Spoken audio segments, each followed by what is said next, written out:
And welcome to my TNA Impact Wrestling review.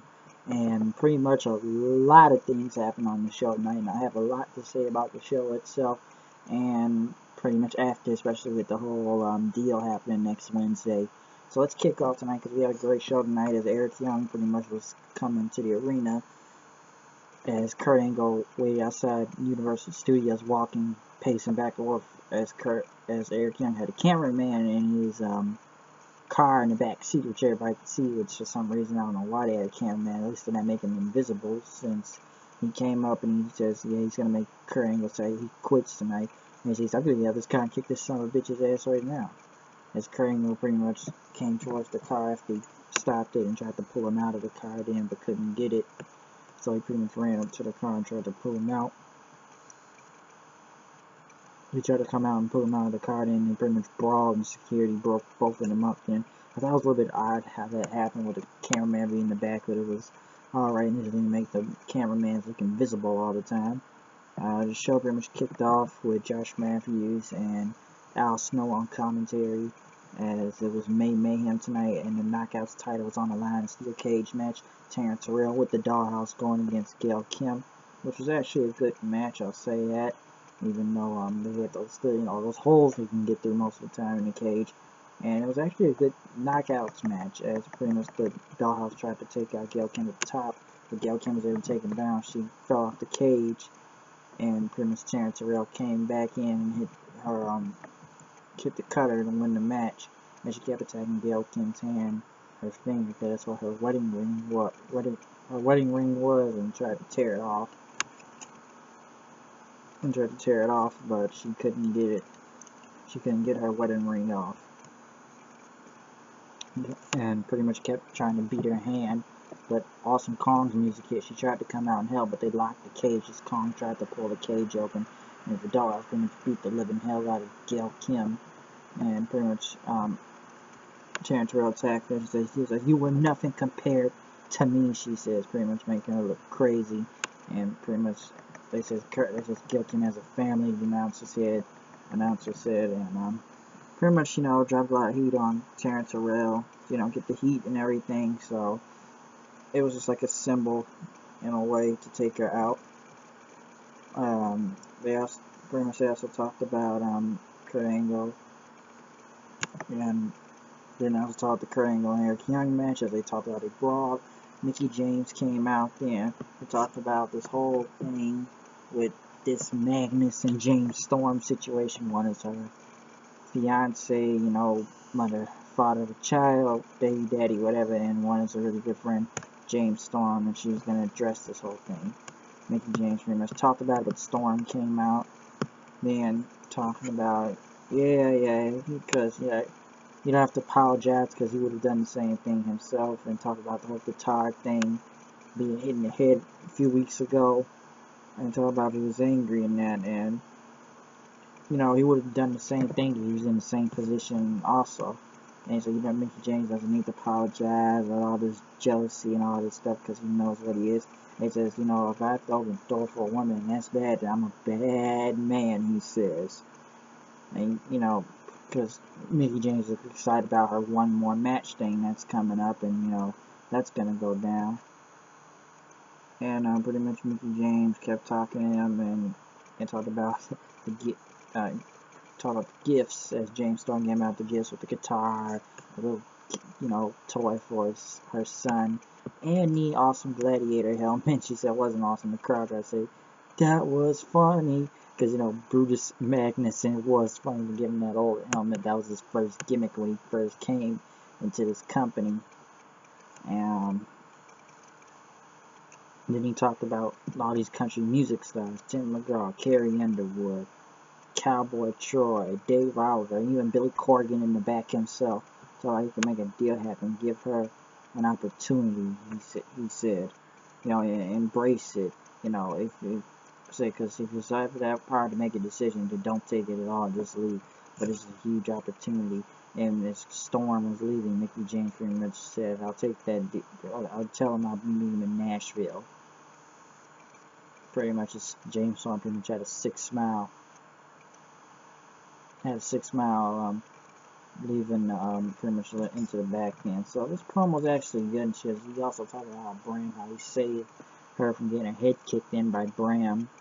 And it was actually a good promo. I don't know what this is all going to lead into, but Storm plays it off so well.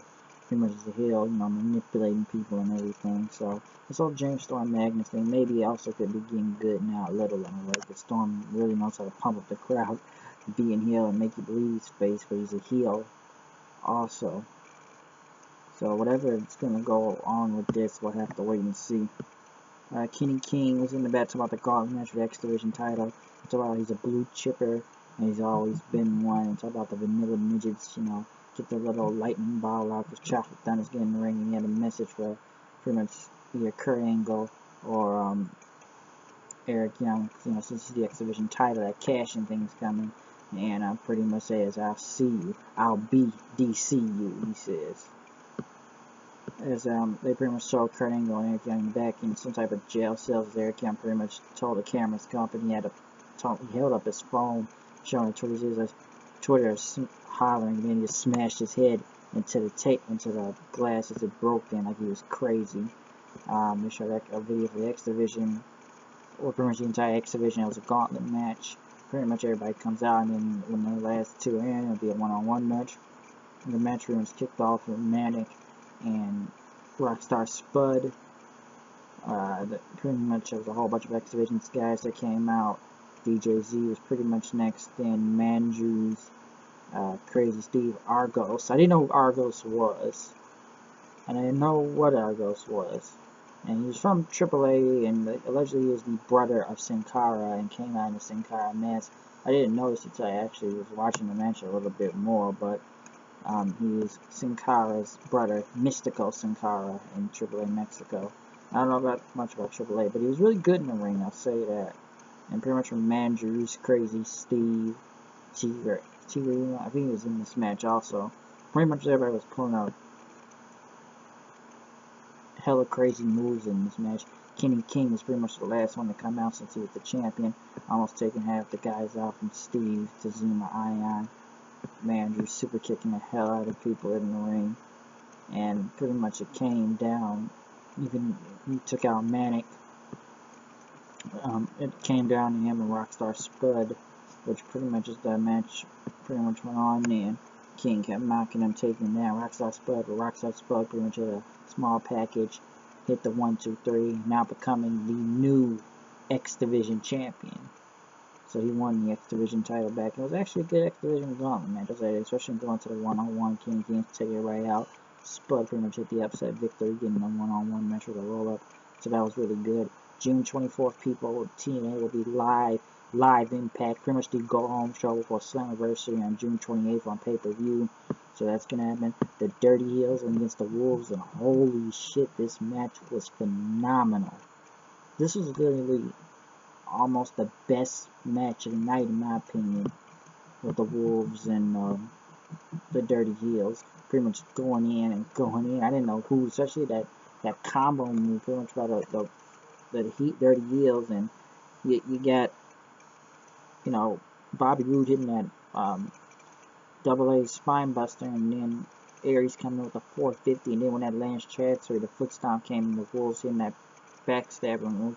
The match was just phenomenal. It was awesome. That was like the best match out of the series right now. But the Wolves were able to pick it back up, especially taking Aries out that last chance he had. So the Wolves now lead at 2-0. Can the Dirty Heels even get a win right now? But my God, that was just a hell of a match. It was just so much happening, like high octane energy, just hot tag, double team moves everywhere. This is like almost I don't want to say get ahead of myself, but that's almost match of the year candidate right now, if you ask me in a way. But hey, you don't know if the next match could be great as this one, but this was by far the best match of the series right now. The Wolves and the Dirty Heels tore it up. Aries, Roode,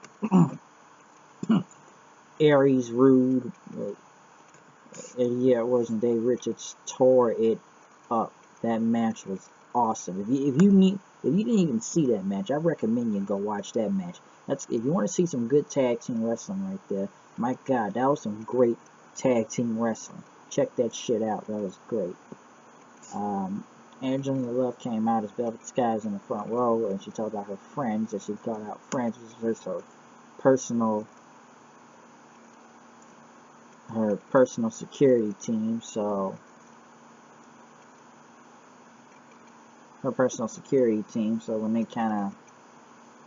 pretty much came out with her, and she pretty much knocked Velvet, and Velvet Sky pretty much jumped over the barricade, attacking her to the ground. He pretty much came out attacking her all the way to the ground then, so, and security held off Velvet Sky, so I don't know where this is going to go, what's going to happen. Mr. Anderson pretty much talked about this whole thing with EC3 and how he's going to get rid of Tyrus. He brought this giant cage, which is supposed to hold Tyrus in, but how will he get him in, I don't know. EC3 and pretty much Anderson came out then. Matthews was taking EC3 sides of him being world champion. And this was a great match. Anderson's able to hit a chair on Tyrus to get him into the cage, but it came to a one-on-one counter with Anderson and EC3. Anderson almost had it with the mic check, but once he tried to go for another one, EC3 pretty much dodged it and hit the 1% and won in the match. Anderson was about to shake his hand, but EC3 didn't want to do it and walked away then.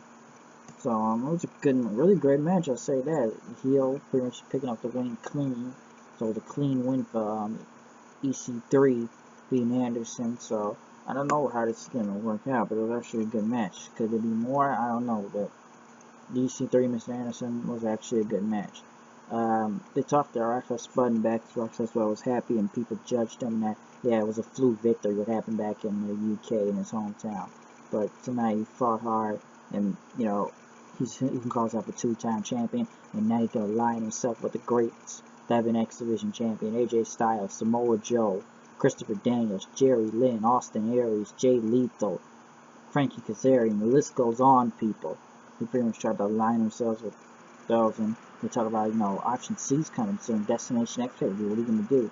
And he talked about his raw business that keep moving forward and stuff, but he just looking around, he never thought of it right now. Like, he's got the X Division title, but no, who would have thought? Me, the world heavyweight champion, Rockstar Spud. And that was like kind of crazy right there. But the whole Rockstar Spud saying, you know, he can get ready to cash it in, become the world heavyweight champion. Destination X is coming soon. Can he hold that X Division title to hold it, you know, to get there? So it's a good promo from him. Main event: Kurt Angle versus Eric Young in an I Quit match.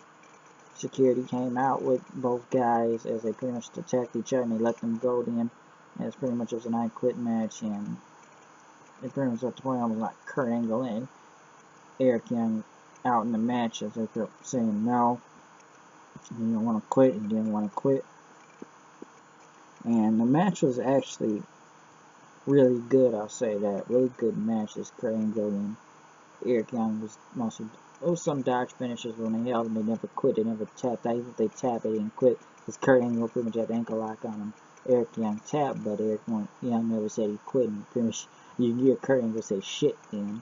So since he didn't win it at first, but when Eric Young said, I'm gonna break your neck and everything, and pretty much Kurt Angle hit the ankle lock, pretty much sitting down there and holding the ankle lock, and as Eric Young says, I quit, pretty much losing, and Kurt Angle still retaining his World Heavyweight Championship. So that was a really good match, especially really good main event, as he still retained the world title. So that was really good. Pretty much was a really great episode of TNA tonight, if you ask me. Really great episode of TNA. You have to see a lot of things pretty much go down. Three titles online. New X Division champion. Wolves versus Dirty Heels, the best match on the card. I Quit match, knockout match. A lot of announcements. Pretty much a whole bunch of stuff I can't even name right now. That was really good matches and segments. So TNA can really learn from a lot of this to put on a good show like they did tonight. Now, I guess I should address this whole thing with the, you know, the recent ROH going on Wednesday nights with TNA next week on June 3rd. And to give my opinion on all this, I think this is a good idea to keep both companies on the air. Because if Destination America, and I've spoken to it briefly in my last review, but if Destination America wants to keep ROH on and have 2 wrestling shows, like, why not benefit from this? Why get rid of TNA? You can benefit from both these companies. I think it would get TNA and get their act together like they did tonight with this show, and actually they can do something. You can work with ROH and get some things going, and people say, hey, you can do an ROH versus TNA thing. Why don't we get some TNA originals back in from ROH? Come on, if you get these companies to work together, come on. How cool would it be to see AJ Styles or Kazarian or Christopher Daniels, Jay Lethal, even Samoa Joe, because he's technically still in Ring of Honor, back in TNA wrestling again for a minute, have a little bit of a war thing going. You could benefit from both of these companies. Both companies could either work together, do something, and actually put on some great shows.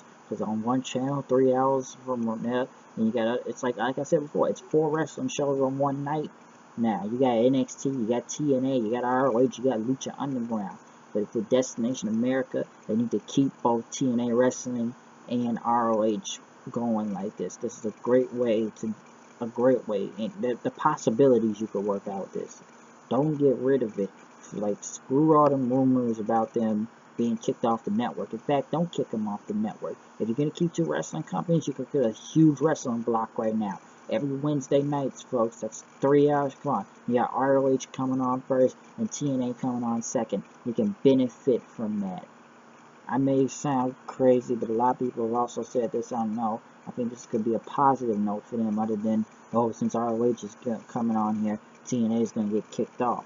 If you ask me, you can let's look at the possibilities. And I've said it a whole bunch of times, possibilities. But let's look at the big picture. You can benefit off of this.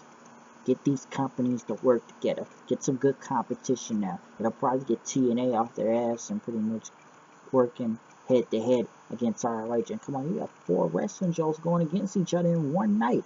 Underground, NXT, TNA, ROH. Think about that, people. This whole thing could be really good. This thing could kick Monday Night Raw's ass as it already does half the time with the other shows. So, hey man, tell me what you think about that, because you could look at a lot of possibilities and ways to figure this whole plan out, especially with Destination America. Keep both TNA Wrestling and ROH on the air. You can work a lot with this and keep both of these companies striving. Keep it going. Don't kick them off the network. Keep them on the network. That's what I would say. I even got some comments on my last on the thoughts of the whole TNA and Destination America thing. Yeah, it's a lot of constructive criticism, I'll say that, and I get it, I understand, but there's a way to work this out, and with this whole ROH thing coming on Wednesday nights, it's the same thing as TNA. This could actually make TNA get off, like I said, make TNA get off their ass and actually work good. This could work good for them. Get more viewers. ROH, TNA, wrestling fans will want that. This can get a lot of possibilities. Like I said, possibilities. Just think about that, people. It's a good idea. So once again, you know, it's me, the HDD, coming with news reviews. You know, I am what I do with the show. How I go. It's going down. Now we're done with this review. Today, it's TNA. Out of here. See you guys later. Peace.